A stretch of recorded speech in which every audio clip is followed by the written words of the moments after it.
Chers amis, bienvenue à la présentation de la saison culturelle 2020-2021 de Plan Iwat. Habitués ou non de cette présentation, nous innovons cette année. Nous sommes poussés par la situation sanitaire actuelle et l'envie furieuse de vous présenter les merveilles de cette année sans devoir vous réunir dans un seul lieu. Et c'est en réalisant ces petites capsules de présentation que nous allons vous dévoiler cette saison culturelle.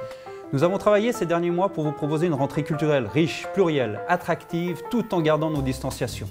Rassurez-vous, vous serez à plus de 2 mètres des artistes. Nous suivrons toutes les recommandations prescrites par le Conseil fédéral afin de vous accueillir dans les meilleures conditions. Nous nous adapterons à l'évolution de la situation, bien entendu. Nous commençons cette présentation ici, à la Julienne, notre maison des arts et de la culture, puisque outre les cours, les expositions, le festival La Cour des Comptes et les diverses séances de cinéma, certains spectacles de la saison culturelle y prennent également leur quartier. La salle des Prés est en effet adaptée pour les créations qui seront nombreuses cette année, mais aussi pour des spectacles plus intimistes et des représentations pour le jeune public. Nous avons hâte que vous puissiez à nouveau fréquenter les lieux et redonner la vie que mérite cette maison. L'espace Vélodrome accueillera comme à son habitude des représentations de plus grande envergure.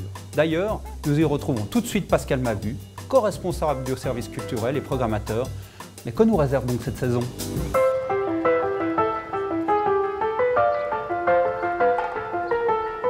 Vous allez découvrir les coulisses du théâtre. Bien entendu, on ne va pas vous demander les billets, mais venez, on va dans les entrailles. La saison culturelle a 18 spectacles, pour tous et toutes, et de tout âge. Venez avec moi, je vous expliquerai le jeune public, on va dans le foyer. Voici le lieu commun pour les artistes et les techniciens. Frigo, café, même sofa pour s'allonger et se reposer, avant un spectacle. Dans la saison culturelle, il y a 6 spectacles jeunes publics, notamment un avec le festival La Bâtie. Léa Moreau est une chorégraphe suisse qui vit à Zurich et à Berlin. C'est la première fois qu'elle crée un spectacle jeune public. Son thème, son propos, c'est sur la nature et le développement durable. On se réjouit de la voir et de la découvrir ici à l'espace Vélodrome. Deuxième spectacle qui est en collaboration avec Couleurs d'enfance, festival de jeunes publics dans le bassin genevois, autant en France qu'en Suisse. En Suisse avec Perly et Bernay et Plan Iwat. Ce spectacle, Voler dans les plumes, c'est un spectacle de cirque, mais un cirque maison, c'est-à-dire qu'il y aura une basse-cour avec 7 poules, mais de races différentes, un chien. On verra sur scène tout un projet autour du cirque, un chien savant, des poules acrobates. C'est une petite merveille qu'il faudra voir à la Julienne en automne. Pour faire un voyage sur Terre, c'est plus difficile que l'on croit. Les chemins sont tous de travers. Troisième spectacle de la saison, c'est un spectacle de Thierry Beneteau, Tout rond. C'est un spectacle qui se déroule autour d'un tambourin. Toute ronde, les saisons jouent à la ronde, toute ronde, passent et font tourner le monde. C'est aussi une histoire d'une petite fille qui pose beaucoup de questions sur le monde. Tant bercé par la chanson.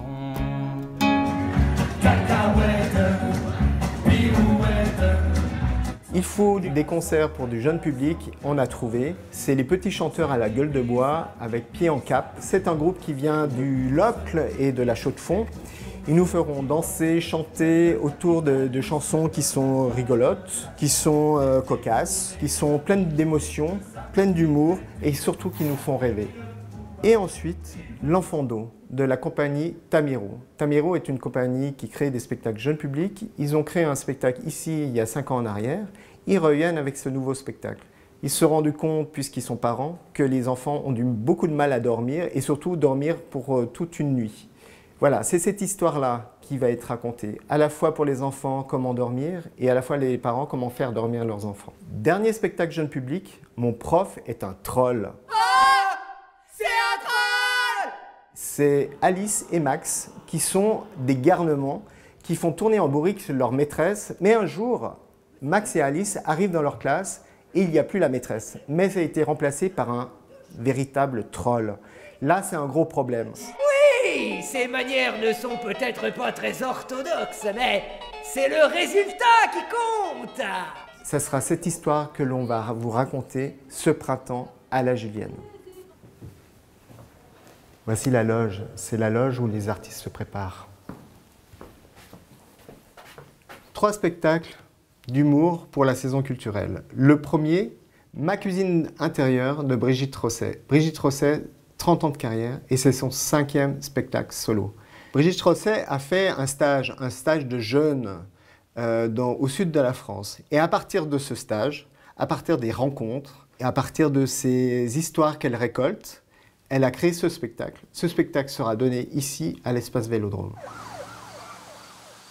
J'arrête. Il me faut aller jouer au théâtre.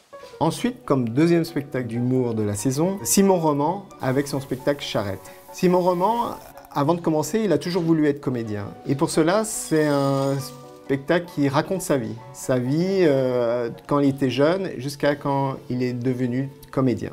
Mais ton spectacle, il parle que de la ferme?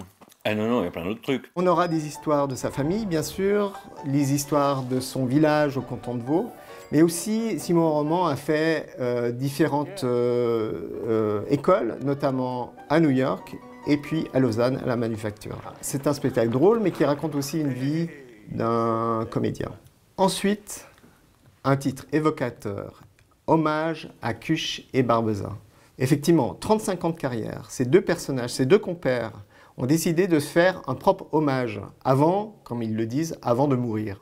Personne ne le fera à leur place. C'est un spectacle florilège de sketchs et de petites histoires qui reprendront de leur ancien spectacle et qui sera présenté ici à l'espace Vélodrome. On se trouve dans le sous-sol de l'espace Vélodrome. C'est l'atelier, c'est là où on change des lumières, on rafistole les décors. C'est là où que les techniciens viennent pour réparer certaines choses. Pour la saison culturelle, 3 concerts, 3 beaux concerts. Le premier, Roberto Fonseca. Roberto Fonseca, c'est le musicien de la musique cubaine.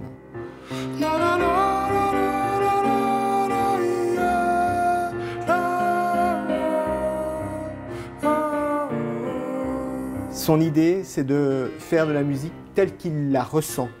Il veut moderniser la musique cubaine. Et c'est ce qu'on va voir ici, à l'espace Vélodrome. Deuxième concert, Alani. Alani est une formidable chanteuse. Elle est née à Londres, de parents qui viennent de la Grenade, dans les Caraïbes. Elle a tout cet héritage qui est très important dans son travail.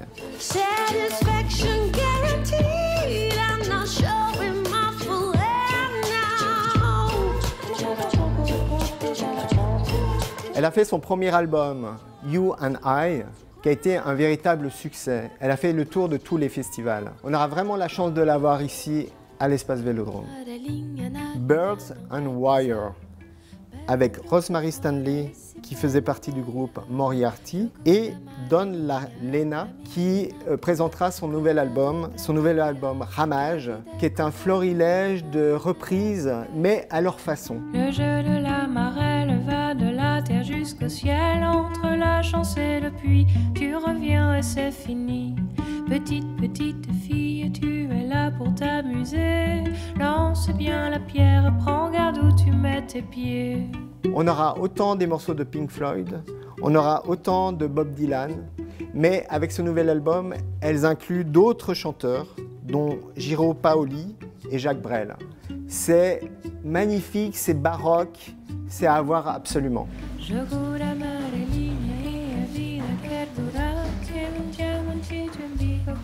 On arrive sur le plateau du théâtre. Chut. Je vais vous parler des autres spectacles de la saison. 6 spectacles de théâtre, dont 2 créations. La première création, c'est de la Fry Corper Company. C'est un spectacle d'Eric Ibsen, La Dame de la Mer. C'est un écrit qui a été fait en 1888. C'est une histoire d'Elida qui a 2 enfants et un mari. Ils vivent ensemble dans un fjord norvégien. Leur vie est paisible. Elida s'ennuie énormément, mais elle vit avec cette famille et tout va bien. Cependant, un soir, arrive un marin. Et ce marin, c'est son ancien amant. Mais Elida, elle pensait que ce marin était mort. Et il revient bouleverser cette famille. Et ça sera, pour, pour Elida un choix, soit elle reste avec cette famille, sa famille, soit elle va à l'aventure avec ce marin. Mais au 19e siècle, est-ce que Elida pouvait avoir ce choix? Deuxième spectacle, deuxième création, c'est la compagnie Ligne 46 avec L'affaire Orlando. C'est un roman écrit par Virginia Woolf en 1928. C'est un personnage assez étrange, Orlando, puisqu'il a vécu 350 ans, qu'il a vécu beaucoup de choses, il est allé dans beaucoup de pays. Et la particularité d'Orlando, c'est qu'il peut se transformer soit en homme, soit une femme. Tout dépend des circonstances. Ça va être la création qu'on aura à la Julienne l'année prochaine. Troisième spectacle, il faut les prendre de la hauteur. Et ce spectacle, c'est Projet 17, Mary Shelley, Frankenstein ou le Prométhée moderne. Mary Shelley, qui est une écrivaine, qui vient à Genève au début du 19e siècle, qui décide de passer des vacances. Et c'était un été qu'on dira pourri. Elle reste chez elle et elle écrit cette histoire étrange de Victor Frankenstein. Victor Frankenstein est un savant genevois qui décide de créer un personnage et de créer un homme à partir de cadavres. Il le fabrique avec multiples choses et ce personnage, cette créature, commence à vivre, à réfléchir. Et de plus en plus, il y a des intercations avec Victor et Frankenstein décide de partir. Il va à l'aventure. Et c'est cette histoire-là que Guillaume Py nous racontera. Il sera accompagné d'un musicien. C'est un spectacle magnifique qui a été créé il y a 1 an à Renan. Un projet très particulier, un projet du collectif Ajar. C'est un collectif suisse de jeunes auteurs romandes et romans. Ils ont voulu collecter des témoignages sur les relations humaines. Ils ont mis ça sur Internet, sur les réseaux sociaux. Ils ont récolté 130 témoignages. À partir de ce collectage-là, ils ont créé un objet théâtral. Et c'est cet objet théâtral qu'on verra à la Julienne en octobre. Autre spectacle, Clara Askill, Prélude et Fugue. C'est une des grandes pianistes du XXe siècle. Elle est née à Bucarest. Elle pouvait autant jouer du piano que du violon. Elle a fait le conservatoire à Bucarest, puis elle est allée à Vienne, puisque Vienne était la capitale de la culture, puis à Paris, au conservatoire. Cet artiste a été précurseur dans la façon de jouer de la musique au XXe siècle. C'est une femme qui a beaucoup voyagé et qui a fait des concerts dans le monde entier. Cependant, c'est aussi une femme qui a beaucoup souffert puisqu'elle a eu des maladies telles que la scoliose qui lui permettaient plus de jouer du violon. Et dans le rôle titre, Laetitia Casta, où on le sait peu, mais c'est une excellente comédienne. Elle a fait beaucoup de films, mais aussi beaucoup de pièces de théâtre. On est heureux de la voir ici à l'Espace Vélodrome. Dernier spectacle, il sera en juin 2021. Il fera chaud, il fera beau. Ça sera l'occasion d'aller dehors. On installera une tente. C'est un spectacle qui présente les 37 pièces de Shakespeare. Et ce, avec un personnage sur scène, qui est à la fois comédien, musicien, acrobate. Tout commence quand, après 19 ans de séparation, Maul le prend pour Antipolis d'Éphèse, alors qu'il est Antipolis de Syracuse. Venez, ça sera dehors, on prendra l'apéro et on viendra écouter Shakespeare. Maintenant que vous connaissez tous les spectacles de la saison, je vous laisse avec Tamara qui vous parle de la billetterie. Merci Pascal. Bonjour à toutes et à tous. En effet, votre place vous attend. Et pour cela, rien de plus simple. Vous pourrez acheter directement vos billets à nos 3 points de vente. Sur notre site internet, à la FNAC ou directement à la mairie de Plan-les-Ouates. Et si vous hésitez, rien de plus simple. Il suffit de vous abonner. Vous pourrez retrouver toutes les infos pratiques sur notre site internet bien sûr, mais également dans notre programme qui sortira tout prochainement. Merci Tamara pour toutes ces explications. À Plan-les-Ouates, nous avons à cœur de soutenir la culture, que ce soit par l'intermédiaire de la saison culturelle ou par les différentes aides aux associations, aux groupes de musique, aux troupes de théâtre et bien d'autres. Durant cette période de crise, nous avons tenu à reporter le maximum de manifestations annulées et à nous engager avec force auprès des associations locales. Tous mes remerciements aux services culturels. Nous avons des collaborations avec différents festivals, la Bâtille à Genève, Couleurs d'enfance pour le territoire du Genevois. Nous nous réjouissons donc vraiment par avance de vous accueillir dans nos salles et vous donnons rendez-vous à la rentrée, en vrai, en sang et en chair, pour de nouvelles aventures culturelles. Merci.